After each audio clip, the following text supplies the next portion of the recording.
Graças e paz, irmãos, boa noite mais uma vez. Alegria podermos estar reunidos novamente aqui. E dessa vez, tenho já agora com propriedade, depois de ter ouvido o pastor ontem, muito feliz de podermos estar gravando esse momento. Todo mundo sabe o quanto eu não gosto dessa coisa de ser gravado, de transmitir esse negócio todo, mas em momentos como esse acho tão importante, né? Tantas coisas importantes foram ditas ontem aqui, tanto para ser guardado, tanto para ser aplicado na vida da igreja, que ter essa gravação é uma bênção, para você poder ver, rever, para você poder meditar nisso lentamente. Às vezes nós estamos num momento como esse, num culto, e nós nos distraímos com algumas coisas. Às vezes a nossa atenção não é prestada da forma que é devida, e nós perdemos algumas coisas. Muitas vezes também estamos pensando em uma parte da pregação, e aí não tem como paralisar, não tem como pausar, e aí o pastor continua falando, e outras coisas nós vamos perdendo, enquanto pensamos naquele primeiro ponto que está sendo falado ali. Então, é óbvio que é muito, mas muito importante que nós sejamos tendo essa possibilidade, né? De poder assistir, rever, pausar, analisar, meditar, e é muito importante que a igreja faça isto. Queridos, houveram tantos pontos importantes ontem, tanta coisa que nós temos que pensar sobre elas. Vocês estão revendo parte daquilo que nós já vimos nas sextas-feiras, e a segunda palestra em especial, vocês tinham já ouvido muito daquilo, e eu espero, e sinceramente espero, que isso esteja reforçando no seu coração aquilo que você já tem ouvido de púlpito, aquilo que você tem ouvido de mim, e que isso fortaleça ainda mais as suas convicções nesse sentido. Como esse é um momento muito nosso, né? Os irmãos já devem ter percebido, esse é um momento muito nosso de igreja, né? Fizemos este evento, organizamos ele, não para nós fazermos uma comemoração ainda, né? Vocês vão perceber que durante esse mês todo, né, final de novembro, começo de dezembro, nós estaremos sempre relembrando momentos, nós vamos trazer vídeos mostrando o início da igreja, especialmente para você que está chegando e que talvez não conheça a nossa história, você vai ter a oportunidade de fazer isto, mas de toda maneira, esse é um momento para nós nos sentarmos e estudarmos a palavra de Deus. É um momento de nós, então, nos dedicarmos, nos debruçarmos sobre ela e aprendermos aquilo que nós consideramos ser imprescindível, em especial para esse ano que se inicia e para aquilo que nós precisamos fazer, né, dentro daquilo que Deus nos entregou. Então, temos muito o que fazer e eu espero que você esteja atento. Espero que você esteja pronto para receber, ouvir do Senhor e receber da parte de Deus, porque isso não é uma tarefa de uma liderança, de uma diretoria, de um pastor. Este é um trabalho de uma igreja. E nós, então, precisamos compreender a nossa responsabilidade nisto. Porque é muito fácil a gente sentar nos bancos e culpar, seja lá quem for, por isso ou por aquilo, porque as coisas não estão sendo feitas como deveriam, ou como eu gostaria, ou seja lá como for, mas não ser parte disto. Então, momentos como esse para nós é tão importante. Espero que você receba isto, receba da palavra de Deus e se alimente para aplicá-la à tua vida. Amém? Queria convidar o pastor Leandro mais uma vez. Hoje com um tema tão importante quanto o de ontem. Ontem ele trouxe muitos fundamentos, né, a respeito dessa base que constrói uma igreja que está pronta para o discipulado, né? Sem a base que ele deu ontem, o discipulado pode até trazer algum estrago gigantesco dentro da igreja, à medida que a igreja não compreende, né? De repente abre os portões e coloca um monte de descrente como membro, e aí daqui a pouco temos um grave problema aqui dentro, inclusive uma igreja congregacionalista, como eles falam, né? Como a nossa, De repente, as decisões ficam na mão da igreja e um grupo de descrentes votando e tomando as decisões do corpo de Cristo é algo muito complicado.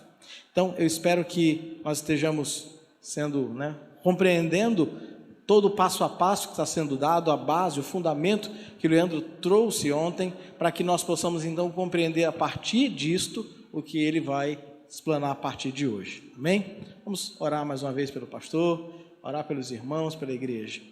Pai, tua palavra é santa, santa. Nós não podemos de forma alguma, ó Deus, nos esquecermos disto. Somos teu povo, somos tua igreja e estamos aqui para receber de ti, para aprender com a tua palavra. Que o Senhor use o teu servo, que o Senhor faça dele, ó Deus, um manancial que abençoa as nossas vidas através da tua palavra. Usa-o, Senhor, para a tua glória e fala com o teu povo nesta noite, em nome de Jesus. Amém. Obrigado, pastor. Boa noite, igreja. Que bom que vocês estão aqui. Prometo não me estender como ontem. Daqui a pouco eu vou ouvir um amém a hora que eu falar isso. Mas a ideia é o seguinte. Eu vou dividir o tempo que nós temos aqui hoje. Obrigado. Pode ser, deixa. Tá bom. Eu vou dividir o tempo hoje aqui entre teoria, prática. Se sobrar tempo, eu vou entrar um pouquinho na teologia do discipulado, tá? E se por milagre sobrar tempo, a gente vai ter um tempo de perguntas e respostas também, caso você ficou dúvidas sobre aquilo que a gente conversou ontem, ou dúvidas vão surgir daquilo que a gente vai conversar hoje, tá? Então a ideia, a gente até começa mais cedo, hoje, começamos às 7, justamente para a gente poder ter mais tempo para lidar com tudo que a gente precisa lidar, porque é um assunto vital. Eu não estou desmerecendo aquilo que a gente viu ontem, mas discipulado é algo que alavanca uma igreja e vocês vão entender por quê, tá bom? Vou fazer uma pergunta. Se tem alguém na igreja que está sofrendo situações, pegar um jovem aqui que está na escola, ou talvez no seu trabalho, você está com dificuldade lá com um empregado que está dando problema para você, ou um professor aqui que está tendo dificuldade com um colega, professor, tal, ou família, você está dificuldade com um parente, ou cônjuge, alguma coisa assim, quem que essa pessoa deve procurar? Geralmente, quem que essa pessoa procura dentro da igreja? O pastor, ok. Por quê? Porque o cuidado de membros é responsabilidade de quem? Do pastor, e não dos membros. Afinal, ele é a profissão dele, A minha proposta aqui essa noite é que a igreja local como um todo deve estar envolvida no cuidado uns dos outros. Esse cuidado é o que a Bíblia chama de discipulado.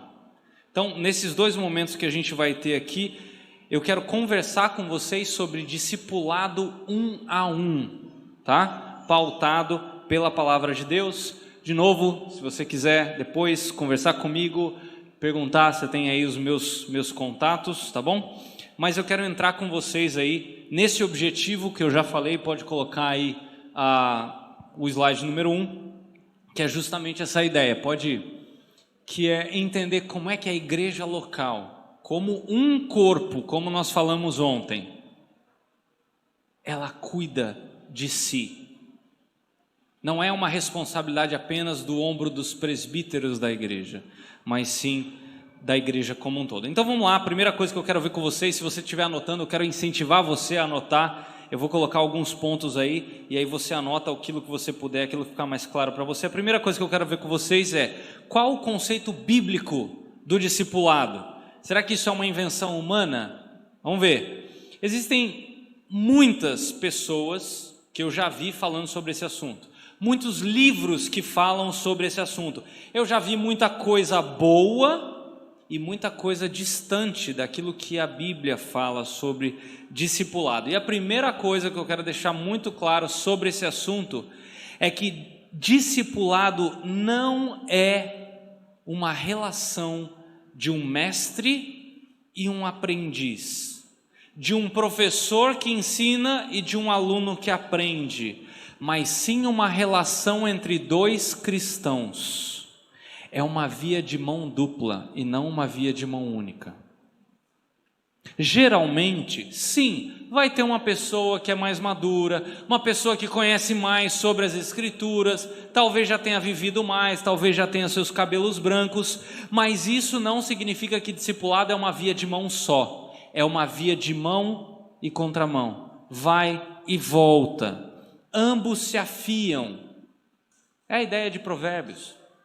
Você já viu filme medieval, quando o cara lá está fazendo uma espada? Está lá a espada que ele está fazendo e ele vem com uma marreta. E quanto mais para o lado da lâmina ele chega, mais forte ele tem que bater. O que acontece quando ele bate? Sai o quê? Faísca. Como ferro, assim um amigo ao seu irmão. Deu para entender isso? Então tá bom. Quando a gente quebra esse conceito de mestre e aprendiz, a gente entende que o discipulado cristão, ele não chama atenção para si mesmo, ele vai chamar atenção para Cristo. Não é o meu discípulo, não é aquele, eu tenho 3 discípulos na igreja. Não, eu caminho com 3 pessoas, essas pessoas caminham comigo, eu aprendo com elas, elas aprendem comigo, e assim a gente olha para Cristo juntos. Percebeu a diferença? Por quê? Porque o modelo do discipulado, ele está centrado na pessoa do Espírito Santo. J.I. Packer, no seu livro Na Dinâmica do Espírito, ele fala, é muito interessante, ele fala do ministério do holofote, né? Pega aqui os holofotes. Esses holofotes aqui, eles iluminam a si mesmos?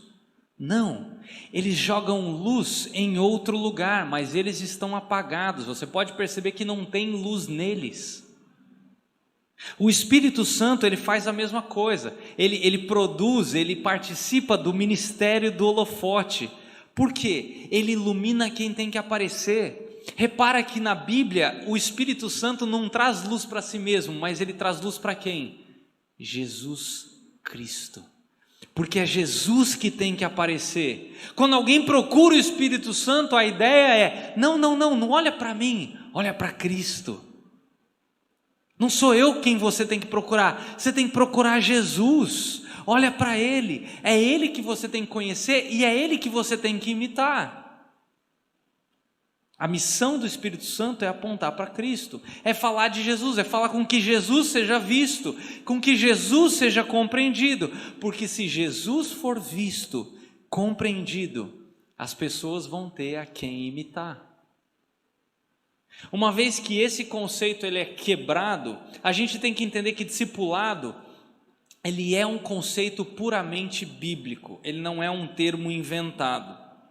O Jonas Madureira, acho que alguns de vocês conhecem, tem um livro que eu vou mostrar, mas eu acho que eu não coloquei o livro, não coloquei, eu vou colocar mais para frente.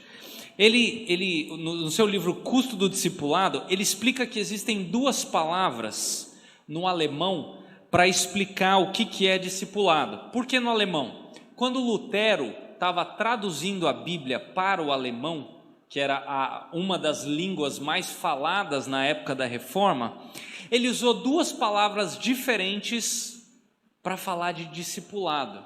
Tem alguém aqui que fala alemão fluente? Ótimo, assim ninguém vai me corrigir se eu falar errado. São 2 palavras, a primeira é Nachfolge e a segunda é Jungschaft. Só que no português a gente só tem uma palavra, a gente só tem discipulado. Nachfolge é o ato de seguir a Jesus. E isso está lá em Marcos 8,34, né? Se alguém quiser me seguir, seja meu discípulo, essa é a ideia. Enquanto Jungschaft significa o ato de ensinar pessoas a seguirem a Jesus, que é o que a gente vê na grande comissão. Mateus 28, 19 e 20, a ideia do vão e façam discípulos, ensinando-os a guardar tudo que eu vos ordenei. Infelizmente na nossa língua a gente só tem discipulado. Então, narfog é o sentido mais básico do discipulado, significa o ato de seguir a Jesus. Como o pastor falou, imagina se você enche uma igreja aqui de incrédulo, e aí você vai fazer um discipulado com um incrédulo. Como é que ele vai te ensinar a seguir a Jesus se ele não segue a Jesus? Está vendo como é que tem que ser uma coisa entre dois cristãos? Então, para haver Jungschaft, tem que haver narfog. Para você ensinar uma pessoa a seguir a Jesus, você tem que seguir a Jesus. Isso é o que todo cristão deve fazer. Se você quer ler mais sobre isso, eu vou apresentar esse livro mais na segunda parte, é o livro do Bonhoeffer, chamado Discipulado. E ele em alemão, se você pegar a capa dele em alemão, está lá assim, Nachfolge, porque é justamente o ato de seguir a Jesus. Agora, Jungschaft significa o ato de ensinar pessoas a seguirem a Jesus. E tem um outro livro, o livro do Mark Dever, é um livro menor, um livro pequeno, que eu também vou apresentar aqui para vocês, que esse sim é a ideia do ensinar pessoas a seguirem a Jesus, encorajar pessoas a seguirem a Jesus, a olhar para Cristo. Então, no conceito bíblico, discipulado é tanto o ato de seguir a Jesus, quanto o ato de ensinar pessoas a seguir a Jesus. Deu para entender isso? Ok. Segunda coisa, o que é fundamental no discipulado? Um discurso alinhado com o exemplo. A melhor maneira de se ensinar é pelo exemplo. Como é que Jesus falou? Como é que Paulo falou? Sede meus imitadores, como eu sou de Cristo. Agora vamos lá, imagina a cena. Quem que veio de carro aqui para a igreja? Com a família? Ok. Vamos pegar uma família aqui que tenha filhos no carro, não sei se isso aconteceu, mas vamos lá. Você está dirigindo, pelo que eu vi o trânsito aqui é pacato, tá? Mas de vez em quando acontece aquele abençoado que não dá seta, isso tem aqui, não tem? Então tá bom, tem, então ótimo. Aí tá lá um pai de família, tá as crianças lá atrás no banco, e aí as duas crianças brigaram. Aí o pai fala para o filho mais velho: fulano, você não pode brigar assim com a sua irmã, você não pode ficar bravo, você não pode xingar, você não pode, tá? O que esse pai fez? Ele transmitiu conteúdo, ok? Até aqui tudo certo. Aí, minutos depois, um morador abençoado, um motorista abençoado aqui de Areia Branca, fecha esse pai e eles quase batem. Qual que é a reação desse pai? Oh, abençoado, que Deus tenha misericórdia. É isso? Não. Você abaixa o vidro, vem aquele bafo, né, aquele calor, e xinga até a 13ª geração dessa pessoa. Eu não sei se isso aconteceu hoje, é fictício o que eu estou contando aqui, tá? Se aconteceu, isso é com você e Deus, depois você se resolve. Mas qual que é o problema com essa cena? Ele acabou de ensinar cinismo para o seu filho. Porque se o pai fala, mas não cumpre, ele está ensinando o filho que ele tem que falar, mas ele não precisa cumprir. Ele precisa só ficar atento ao discurso, mas não ao exemplo. E aí ele está ensinando o seu filho a ser cínico. E o mundo está cheio disso. Infelizmente, as igrejas evangélicas hoje, e eu estou falando de igrejas evangélicas saudáveis, não aquelas aberrações que você vê por aí na televisão, tá? Que se diz igreja evangélica, mas não tem nada de evangelho lá. Porque muitas vezes nós usamos muitas máscaras. E quando a gente se esquece da nossa máscara em casa e entra na igreja, as pessoas assustam, falam: nossa, irmão, não sabia que você era assim, não. Mas esse é a pessoa. É porque a gente não quer que as pessoas vejam quem nós somos. E esse é outro motivo pelo qual agora eu vou falar aqui para os líderes, depois disso que a gente estudou aqui sobre discipulado, vamos implementar um sistema de discipulado na igreja, vamos contratar um pastor de discipulado. Não funciona. Como se não houvesse uma relação do ensino de discipulado com o ato de seguir a Jesus. Se o ato de seguir a Jesus, a imitação de Jesus não for real, a gente não vai produzir um discipulado autêntico, a gente só vai reproduzir o discurso. A gente vai reproduzir apenas um entendimento do que significa seguir a Jesus, mas não o ato de seguir a Jesus.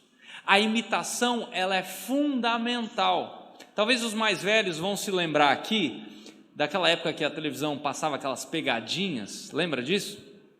Aí tinha lá a pegadinha do Sombra, vocês lembram disso? Aí tá lá uma pessoa normal andando lá na rua, no shopping e tal, e aí de repente chegam alguns sombras atrás dessa pessoa e começam a imitar tudo que essa pessoa está fazendo, mas às vezes juntavam uns 4 sombras atrás dela. O que acontece com o último? Para quem que ele está olhando? Ele está olhando para o da frente? Não, ele está olhando para a pessoa que está na frente dele, que está olhando para a pessoa que está na frente dele, que está olhando para a pessoa que está na frente dele, que finalmente está olhando para a pessoa real. Mas a imitação acontece quando você percebe que aquela pessoa está imitando a pessoa principal, que é Cristo. E é essa a ideia. É isso que nós precisamos fazer. Foi exatamente isso que Jesus falou em Marcos 8,34. Se alguém quiser ser meu discípulo, meu seguidor, vir após mim. Sem querer, essa brincadeira reproduz exatamente o que discipulado deve ser. Aí essa pessoa tem que negar a si mesmo, tomar sua cruz e aí seguir a Jesus. Então, quando você ensina, por exemplo, uma criança, você ensina essa criança a te imitar. Por exemplo, na minha casa, a minha filha imita muita coisa que eu faço, inclusive as coisas erradas. E como isso dói no meu coração. Eu queria que ela só imitasse as coisas boas que eu faço. Mas a criança aprende pelo exemplo.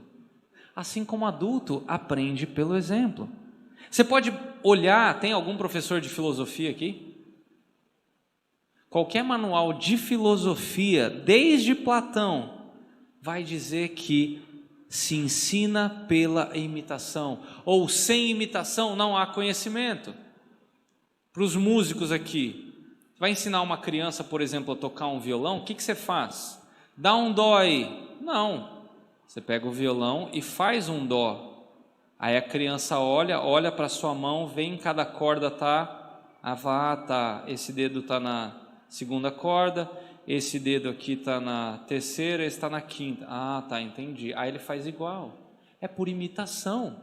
É assim que se aprende. Então, seguir e imitar Jesus é um padrão primordial do que nós chamamos o ato de seguir a Jesus.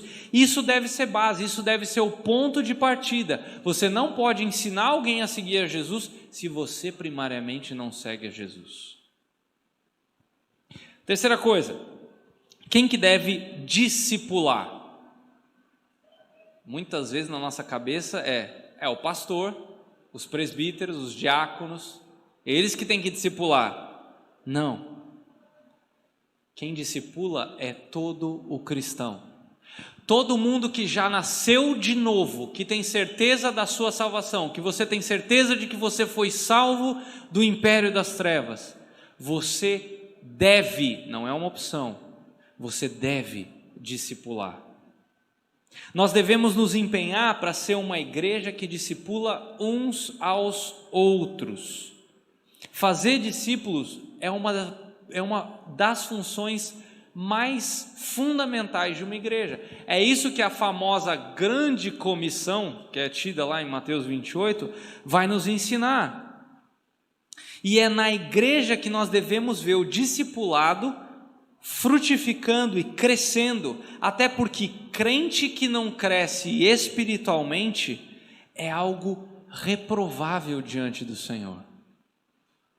Crente que atingiu um platô de crescimento espiritual e não cresce mais, tem alguma coisa errada com esse cristianismo. Porque Deus nos criou para nós sermos cada dia mais parecidos com Jesus, até o momento de nós nos encontrarmos com Ele. Ou seja, a vida espiritual de um cristão, ela não pode ser isso aqui, ó.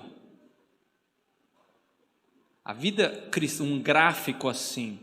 A vida cristã de um cristão de fato que nasceu de novo, ela tem que ser isso aqui. Vai ter queda? Vai, mas vai continuar caindo, vai continuar subindo. cai. Às vezes é uma queda maior, mas vai continuar progredindo. Começou aqui, ó. Tá vendo a diferença de gráfico em vez de fazer isso aqui?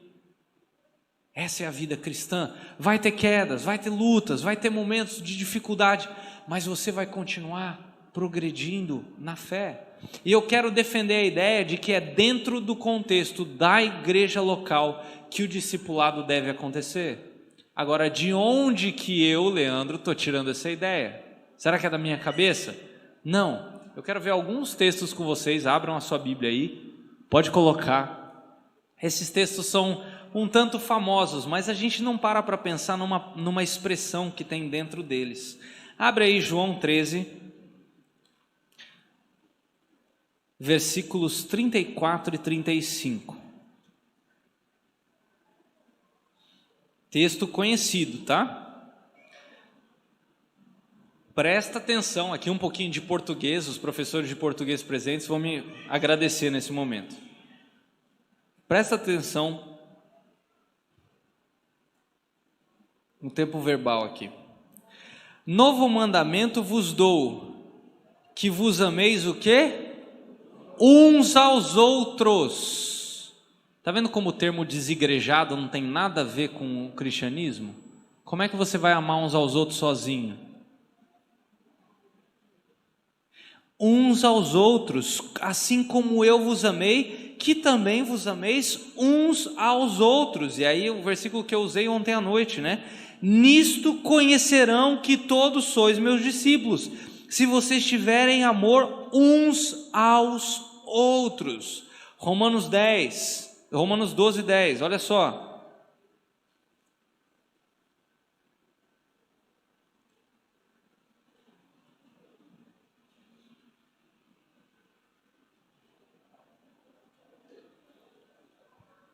Como é que começa?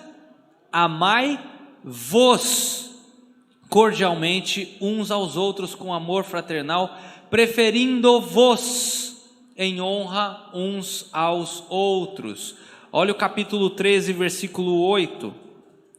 A ninguém fiqueis devendo coisa alguma, exceto o amor com que vos ameis uns aos outros. Reparou? 15:7, ainda em Romanos. Portanto, acolhei-vos uns aos outros, como também Cristo nos acolheu para a glória de Deus. Olha o 14. Estou certo, meus irmãos, sim, eu mesmo, a vosso respeito, de que estáis possuídos de bondade, cheios de todo o conhecimento, apto para vos admoestardes uns aos outros. Efésios 4, vai lá para Efésios capítulo 4, versículo 2. Com toda a humildade e mansidão, com longanimidade, suportando-vos uns aos outros em amor. Olha o 32 do capítulo 4. Antes, sede uns para com os outros, benignos, compassivos, perdoando-vos uns aos outros, como também Deus em Cristo vos perdoou. 1 Tessalonicenses. E eu faço questão de passar por cada um desses textos. Versículo 11, 5:11. Consolai-vos, pois, uns aos outros, edificai-vos reciprocamente, como também estáis fazendo. Ficou claro que esse papel não tem nada a ver com uma pessoa ou um grupo de pessoas só da igreja, e sim com toda a igreja, é uns aos outros. Não é dos líderes para com você, não é dos diáconos para com você, dos presbíteros para com você, é uns aos outros. Esses versículos são dirigidos a cristãos, para que a gente se ame uns aos outros, para que nós honremos uns aos outros, para que nós aceitemos uns aos outros, sejamos pacientes uns com os outros, gentis, compassivos, perdoadores, instruindo uns aos outros. Não é instruindo, reparou na via de mão dupla?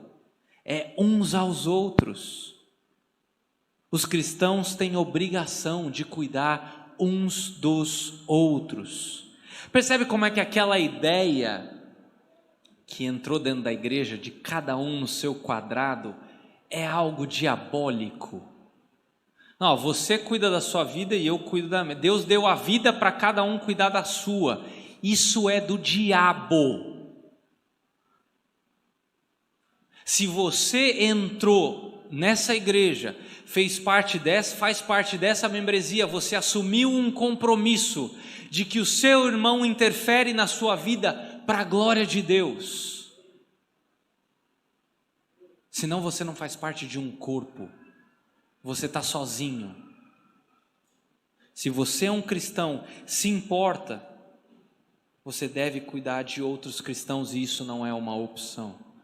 Tinha um rapaz que tocava, eu gosto de pegar no Ministério de Música, porque o Ministério de Música tem as histórias mais inusitadas, né?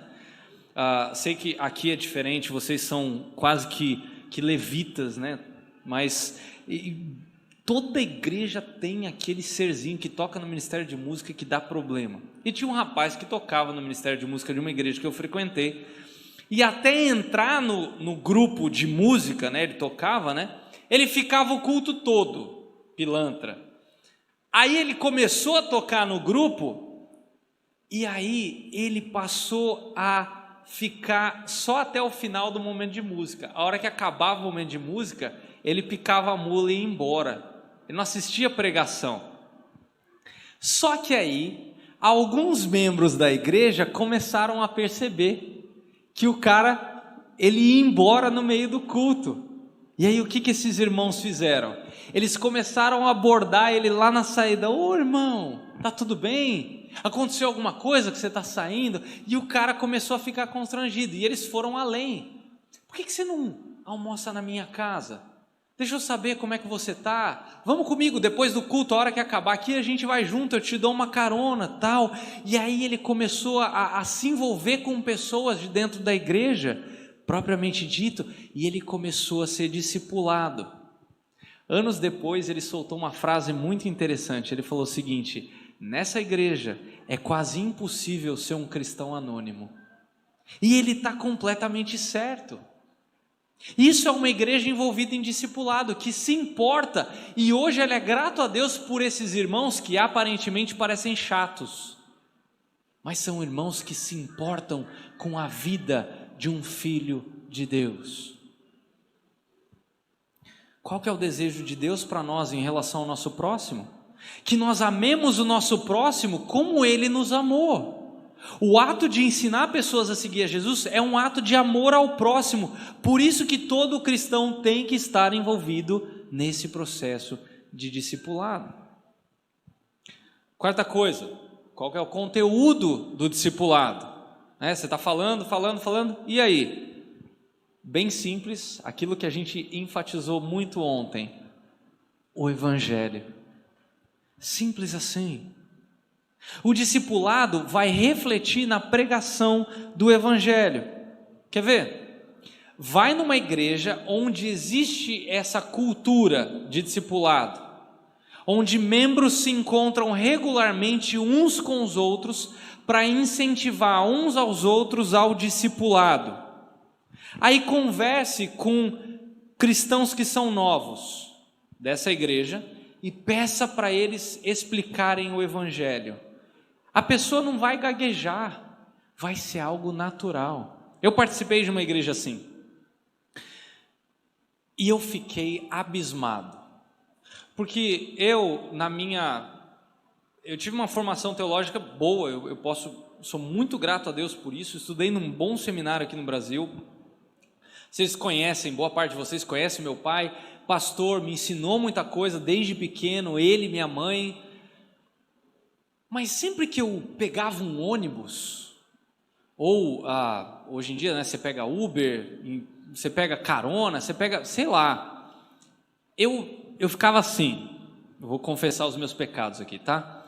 Eu falava, Senhor, que o assento aqui do lado esteja vago, não estou a fim de conversar com ninguém hoje. Eu pegava um ônibus de São Paulo para Atibaia, que demorava 1h10, eu falava, Deus, eu quero descansar, não deixa ninguém sentar do meu lado, não estou a fim de conversar com ninguém não. Olha o egoísmo. E aí quando alguém sentava, eu falava assim, eu tenho que falar de Jesus, como é que eu começo? E agora, por onde que eu... E aí eu olho e falo assim, será que a pessoa vai dormir? Será que ela vai roncar? Mas eu preciso falar de Jesus. Aí batia aquele negócio, e eu ficava assim. Aí eu tive a grata experiência de frequentar e ser membro dessa igreja, e eu comecei a reparar, andando com esses irmãos, e aí eu lembro a primeira vez que eu entrei num Uber com um irmão, da minha idade, não era pastor, era membro da igreja, tá? Um membro comum, se quiser fazer essa distinção aí, não tinha formação teológica, era um membro. Ele entrou e, sem brincadeira, em 30 segundos, ele começou a pregar o evangelho para o motorista. Eu falei, como assim? Sem rodeio. Já perguntou de onde ele era, se ele frequentava alguma igreja e se ele tinha certeza de que quando ele morresse, ele ia encontrar com Cristo. Eu falei, mas na lata assim? Por quê? Porque talvez seja a única oportunidade que aquele homem vai ter de ouvir do evangelho, então eu vou aproveitar a oportunidade que eu tenho, porque essa é a maior demonstração de amor que eu posso ter por um ímpio. Mas por que essa pessoa fez isso? Porque o evangelho corria nas veias dele, porque ele é alguém saturado pelo evangelho, ele ouve o evangelho, ele lê a respeito do evangelho, ele medita do evangelho. Como eu falei ontem, não é só uma mensagenzinha que eu ouvi quando eu nasci de novo, lá atrás. Não, é algo que eu reflito diariamente, de que Deus, ele criou o mundo perfeito, criou o ser humano à sua imagem, mas o ser humano se rebelou, e por isso o ser humano decidiu ser autônomo de Deus. Eu gosto dessa expressão, porque autônomo significa autonomos, lei, é si mesmo, né? O auto, e nomos é lei, ou seja, Deus, meu criador, olha que ridículo, Criador, eu rejeito a tua lei, eu quero fazer a minha própria. A tua não serve para mim. Olha a besteira que o ser humano fez. O ser humano vivia num paraíso, debaixo de um governante perfeito. Quem aqui não gostaria de estar num país onde o seu governante quer o seu bem e te dá tudo do bom e do melhor, e ele é um governante perfeito? Isso é a figura do quê? Do paraíso. Mas o ser humano falou assim, não, eu quero fazer a minha lei. A tua lei, Criador, meu Criador, não serve. Olha que ridículo, é a figura de Romanos 9, né, do vaso falando para o oleiro, por que você me fez assim? É ridículo, mas aí o ser humano peca, se distancia de Deus e não tem mais como solucionar essa distância que existe entre o ser humano e Deus. Ele pode até tentar com boas obras, é isso que o mundo tenta fazer, mas Isaías vai falar que essas boas obras são trapos de imundícia para Deus. Em outras palavras, se você quiser contemporaneizar esse exemplo, é como mods usado, nojento, né? É exatamente isso que boas obras para Deus sem Cristo significa. Ou seja, o ser humano não tem como chegar até Deus sem Cristo Jesus e o seu sangue. E é aí que entra a beleza do Evangelho, onde Deus se encarna por pecadores que o odeiam, segundo Romanos 5, para pagar o preço que o ser humano nenhum pode pagar. E se nós nos arrependermos e crermos naquilo que Jesus fez na cruz, nós seremos salvos pela graça de Deus por meio da fé, não por obras, para que ninguém se glorie diante de Deus, porque diante dele todos nós estamos nivelados diante da cruz. Se você tiver essa mensagem correndo na sua corrente sanguínea, pregar o evangelho para qualquer pessoa que exista aqui em Areia Branca vai ser uma coisa fácil e automática de fazer. Agora, se o evangelho não é algo que corre nas suas veias, você, como eu, vai ficar assim, eu tenho que falar de Jesus, por onde que eu começo? Ou talvez você nem vai pensar nisso, né? Você vai viver a sua vida simplesmente cumprimentando as pessoas, dando oi e tal, assim como eu vejo que o pessoal aqui é muito simpático, mas simplesmente você fala, tudo bem e tal, aí de repente você fica sabendo, morreu. Aí você fala, puxa vida, e eu não falei de Cristo para aquela pessoa. Volta. Como eu falei, infelizmente das igrejas não é assim, principalmente as igrejas ditas evangélicas, tem o rótulo de evangélicas, mas não tem nada de evangelho. não pregam o evangelho. Quando a gente pergunta o que é o evangelho numa igreja dessa, a pessoa fala assim: eu faço coisas boas, eu venho na igreja, algo que está muito em moda, eu dou o dízimo, né? Tá certo, tem que dar, mas não é isso que mostra que você já obteve a salvação, ou que faz com que você obtenha a salvação. Isso é uma amostra de um coração transformado por Deus. Mas geralmente essas pessoas usam esse tipo de boas obras para quê? Para ganhar o favor de Deus. E de quem que é a culpa quando isso acontece? A culpa é nossa. A culpa é nossa por quê? Porque nós passamos a ideia para muitos dos membros da igreja de que esse papel é um papel dos presbíteros, dos pastores, mas não é. Isso é um papel nosso.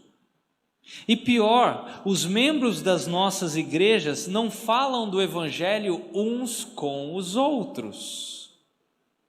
Deixa eu dar uma ideia. Tem um problema, alguém aqui que está com problema de casamento. Aí, por um milagre, você decide abaixar um pouquinho da máscara e vai pedir ajuda para alguém. Aí você fala: cara, estou com uns problemas no casamento. Aí o que surge?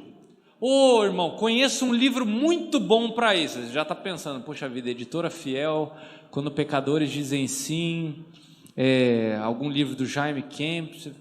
Não. Casamento Blindado? Não, cara. Mas é o que surge de conselho hoje em dia. Não, eu conheço um terapeuta maravilhoso, ele resolve tudo. Mas peraí, e o evangelho? A gente não fala sobre perdão, a gente não fala sobre graça, sobre misericórdia, sobre justificação, sobre santidade, sobre arrependimento, sobre fé. A gente não toca nesses assuntos uns com os outros porque a gente pensa que isso é papo de domingo. Mas isso deveria ser o nosso papo do dia a dia. E aí, se tem um problema no casamento, fala assim: meu irmão, qual que é o seu papel nisso tudo? Não, mas é porque a minha esposa faz isso. Peraí. Você já perdoou a sua esposa? Você está sendo humilde o suficiente para reconhecer os seus erros? Você está com o coração disposto a pastorear a sua esposa? Percebe como é que é diferente? E aí, por que a gente não conversa sobre esses assuntos? O que a gente conversa? Sobre futebol, sobre política, sobre Covid, sobre a pregação motivacional que você assistiu no YouTube no meio da semana, mas a gente não conversa sobre o evangelho. A gente pode até saber o evangelho aqui de maneira intelectual, mas a gente não anuncia o evangelho, nós não conversamos sobre o evangelho, não é um assunto que está nos nossos lábios. E deixa eu dizer uma coisa: o evangelho é o centro do discipulado. Como é que a gente pode ter uma cultura de discipulado na igreja se o evangelho não é considerado, não é trabalhado, não é revitalizado no contexto da igreja entre os membros, ou como a expressão bíblica que a gente acabou de ler, uns aos outros?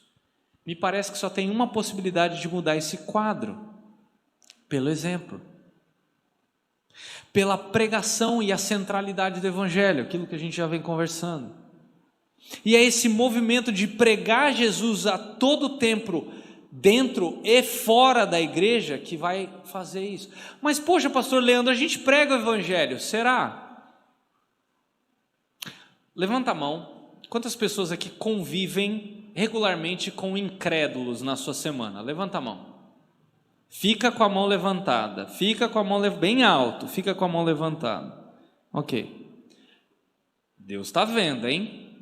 Sinceramente, essa semana, fica com a mão levantada quem pregou o evangelho para um desses incrédulos. Se você não pregou, abaixa a mão. Deu para entender?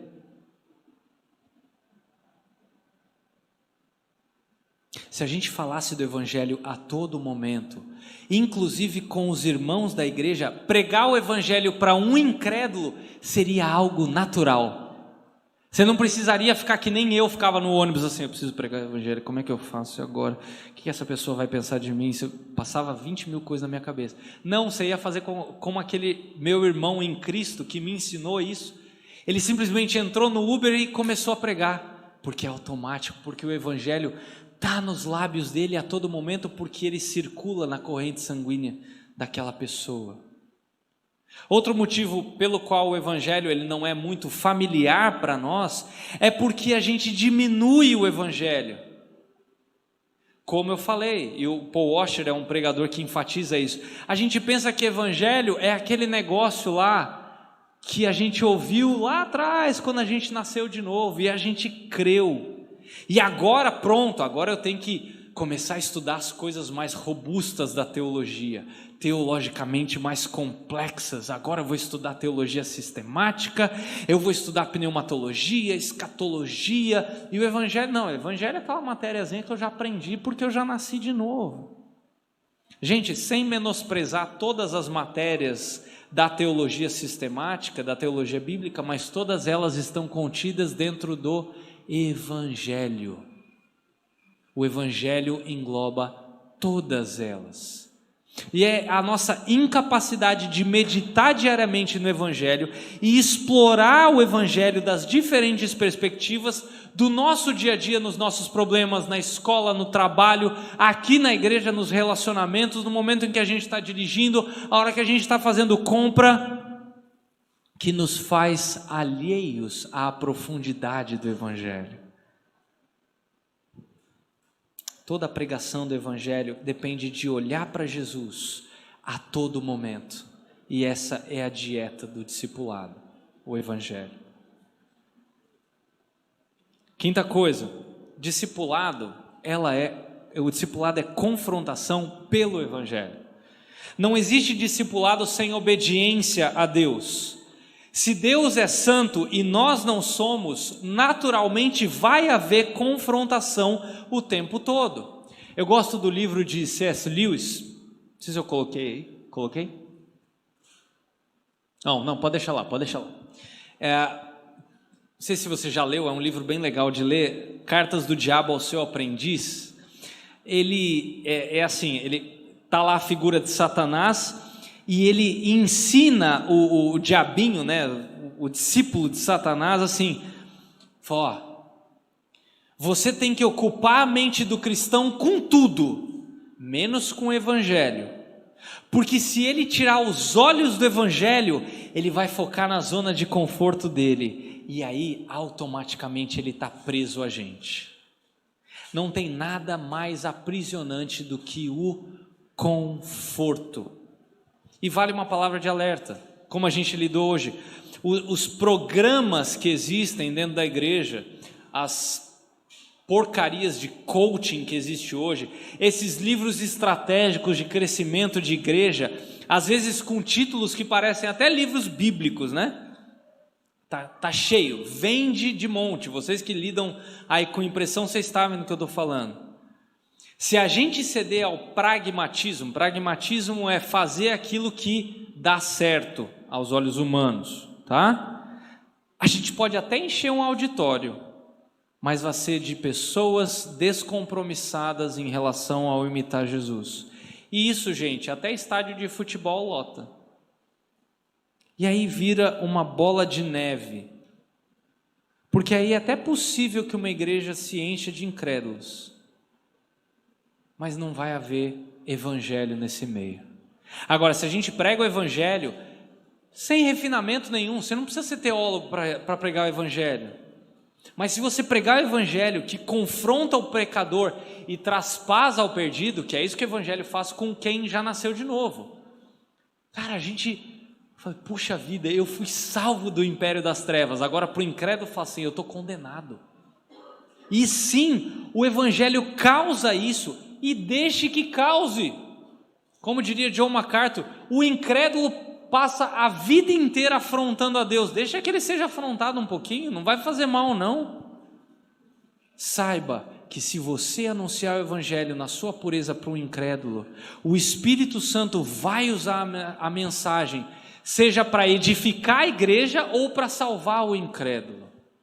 Lutero falou que o evangelho na sua pureza, ele gera confronto. Às vezes a gente tem aquela ideia, né? Puxa vida, mas se eu falar assim para aquela pessoa, ele vai me odiar. Gente, a gente não tem que camuflar a mensagem do evangelho. A gente tem que pregar na sua pureza o evangelho.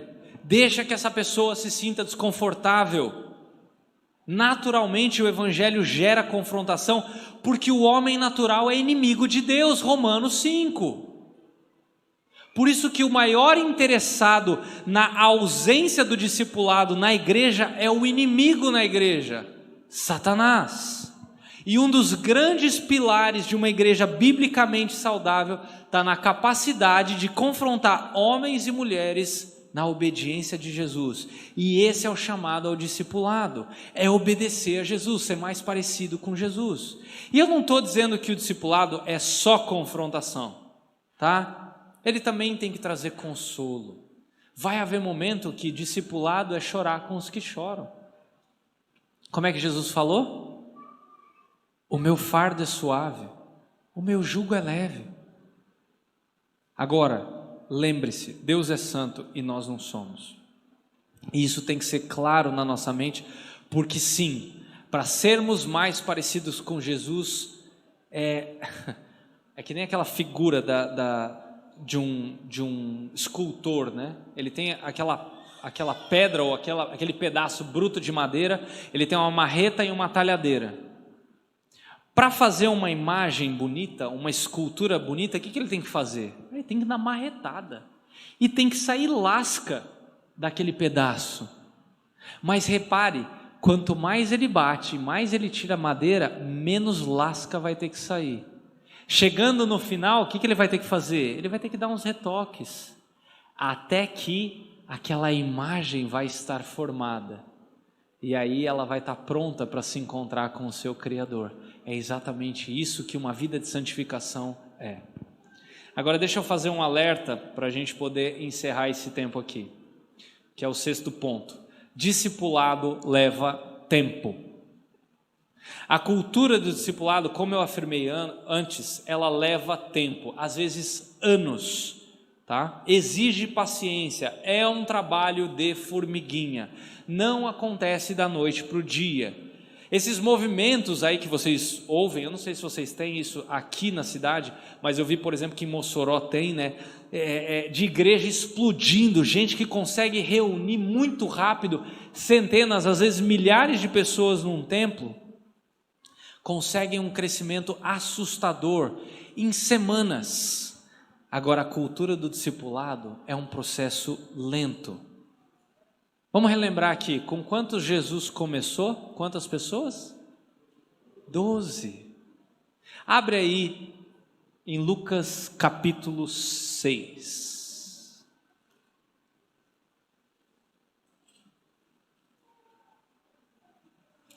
Lucas capítulo 6. Lucas capítulo 6, versículo 12. Vai mostrar que Jesus, antes de escolher os 12, o que ele fez? O que está escrito no texto aí? Ele passou a noite fazendo o quê? Orando. É sobre oração que ele escolhe o time que vai jogar com ele. Agora, com quem que essa lista começa? Olha para o texto, não para mim, versículo 14. Quem é o primeiro aí? Pedrão, esse é o primeiro da lista. Com quem que essa lista termina? Olha no versículo 16. Judas. Gostou do time? Agora deixa eu perguntar, Jesus escolheu os 12 porque eles eram os melhores?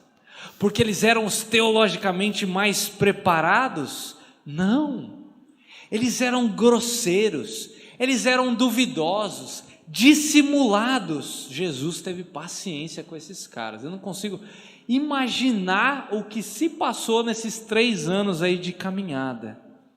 Jesus os escolheu por aquilo que Deus podia fazer na vida deles, e não por aquilo que eles já eram. Percebeu a diferença? A gente precisa acreditar na questão do tempo, no trabalho de formiguinha.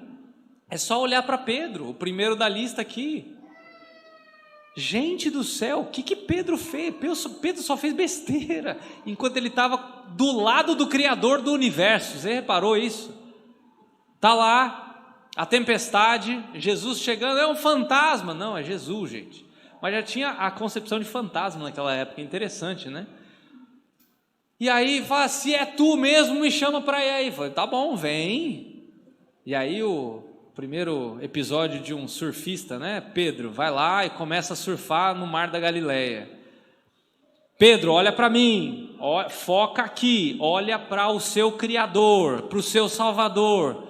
Aí Pedro começa a desviar o olhar dele, começa a olhar, ixi, essas ondas tão altas, essa tempestade, o que ele vai fazendo? Ele vai sucumbindo. E aí Jesus vai lá, vem cá, olha para mim, Pedro. Aí a passagem que a gente leu ontem, Mateus 16, quem o povo diz que eu sou? Ah, estão dizendo que você é um dos profetas, Jeremias, Elias. Quem vocês dizem que eu sou? Tu és o Cristo, o Filho de Deus. Muito bem, Pedro, óbvio, não foi você que teve esse insight, foi o Espírito de Deus, mas que bom, Pedro. E eu preciso ir para a cruz. Não, Senhor, você não precisa ir para a cruz. Sai daqui, Satanás. O mesmo Pedro, minutos depois. Olha que... Jesus, eu vou contigo até o fim. Não, você vai me negar 3 vezes antes que o galo cante. Não, Senhor, jamais vou fazer isso. Você vai fazer isso. Eu acho interessante que Lucas, por ser médico, ele é mais minucioso nos detalhes, né? Ele é o único que mostra o momento em que o galo canta. Pedro tinha acabado de negar Jesus, e aí Lucas vai relatar que os olhares de Jesus e de Pedro se cruzam, e aí Pedro sai para chorar amargamente. Tenho para mim, embora eu já li alguns estudiosos que dizem que Jesus fez um olhar de reprovação, eu tendo a pensar que Jesus olhou com amor para Pedro, e por isso ele falou assim, eu não acredito, olha o que eu fiz, esse homem me ama. E aí a gente vê a transformação de Pedro, não num homem perfeito, não num papa, mas a transformação de Pedro, a ponto dele pregar ousadamente em Pentecostes, a ponto dele anunciar o evangelho para os gentios, que era quem eles não gostavam, a ponto de Pedro ser sábio no concílio lá de Jerusalém, foi reprovado por Paulo, mas ele morre de cabeça para baixo crucificado, porque ele falou, eu não sou digno de morrer como meu Salvador. Foi por isso que Deus escolheu, na pessoa de Jesus, escolheu os 12 discípulos, porque é aquilo que Deus pode fazer, não a nossa capacidade. E é isso que a gente tem que pensar a respeito do discipulado. Ah não, eu não vou discipular aquele ali porque não tem jeito, eu não vou caminhar com ele, aquele ali é caso perdido. Olha para Pedro, olha no que deu. A gente não aprende as coisas da noite para o dia, vai levar tempo. A gente tem vários exemplos bíblicos de como isso aconteceu, gente. Moisés e Josué. Cara, Josué foi um baita de um líder. Paulo e Timóteo. Elias e Eliseu e assim por diante. Até exemplos que não são dos melhores, como Noemi, que vacilou feio, mas olha no que deu Ruth, que caminhou com ela. Muito legal. E vale frisar uma coisa sobre quem eu escolho. É uma escolha, tá? Você fala assim, eu estou olhando para aquele jovem, eu quero investir na vida dele, e eu quero que ele invista na minha vida, tá? Um bom discipulado não funciona da noite para o dia.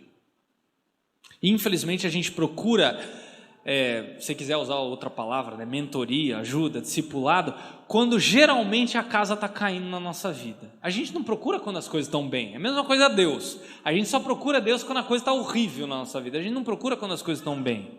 Quando está tudo errado, a gente quer, por exemplo, que discipulado funcione em 3 passos, em 3 encontros. Deixa eu dar uma notícia para você, não vai funcionar. Não vai funcionar se você se encontrar 3 vezes com uma pessoa. Coloque aí 3, 5, quem sabe 10 anos, para que você olhe no olho daquela pessoa e aí você comece a criar intimidade tal, para que aquela pessoa saiba o que você está dizendo, saiba que você está sendo verdadeiro, saiba que você está abrindo o seu coração. Saber quem você é, sem máscaras. Isso não acontece em 3 encontros, precisa de tempo. O bom discipulado, ele vai funcionar depois dessa longa caminhada. Então parece que essa cultura do discipulado numa igreja, ela acompanha essa lentidão do discipulado. Não vai acontecer em 7 passos, em 7 encontros. Não vai acontecer a partir de um currículo de discipulado, não. Não tem um começo, meio e fim. Ele começa, mas ele nunca termina, porque discipulado é fonte de vida de uma igreja. Onde não há discipulado, não existem seguidores de Jesus Cristo. De novo, discipulado é composto de pessoas que seguem a Jesus, ensinando outras pessoas a seguirem a Jesus a partir do seu exemplo. Por isso, discipulado leva tempo. Eu vou parar por aqui, cumprindo o meu horário, coisa que eu não fiz ontem. E aí a gente vai fazer um intervalo agora. E aí quando a gente voltar, eu quero ver as partes práticas, porque o que a gente viu aqui foi o que a Bíblia fala que nós temos que fazer a respeito do discipulado. Agora eu quero ver com vocês a prática. Ok, legal, como é que eu faço esse negócio de discipulado? Tá bom? Então, intervalo, 20 minutos, mas vamos voltar aqui assim que o intervalo acabar, para a gente não perder o fio na meada, tá bom?